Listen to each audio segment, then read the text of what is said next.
In Privacy Watch, an online database including contact information for millions of celebrities and influencers was left unprotected. According to TechCrunch, the database not only had contact information but also featured information about how users liked and shared posts. A security researcher spotted the database and disclosed the information to get it secured.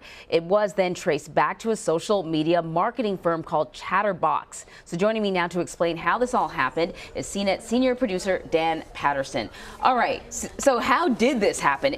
Was it a hack? Was it an oversight? What's going on? This information, the details of about 49 million Instagram users or influencers, was discovered on an AWS, that's Amazon Web Services database, and it turns out you didn't need a password to access this database. It was operated by Chtrbox, which is a company that connects social media influencers with brands for advertising purposes.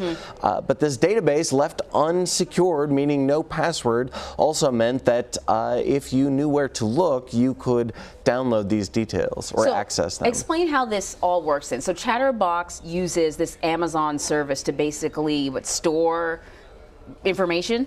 Yeah, to store the details about these Instagram influencers. Now, these were public details like your name, the information in your profile account, along with private details like your phone number and email address. So what the database did is connect those two pieces of information, the public profile information and the private details. That can definitely potentially be problematic. You know, these influencers sort of have a well-crafted social media image. I'm sure they don't want people sort of being able to get right at them, you know, in their homes, if that may be their personal phone number. So this wasn't really a hack, but this is the sort of information that people would find interesting, I presume.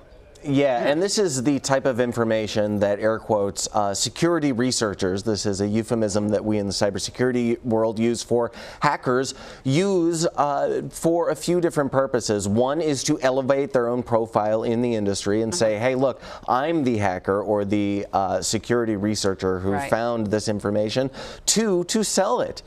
This is incredibly valuable information. It's not just influential people. 49 million people means a lot of ordinary people were caught up in this, and it means that they're, again, public details along with private information like email address and phone number were connected by a hacker and distributed. So I got to tell you, when I read about this, I thought, I wonder if I'm on that list. There's so many people, and obviously I work in media. I don't have like You're an influencer. Not really. I think you need a lot of followers to be that. I'm not one of those people with a lot of followers, but I thought about whether or not maybe I would be on that list, and then I was like, oh man, there's another hack every week.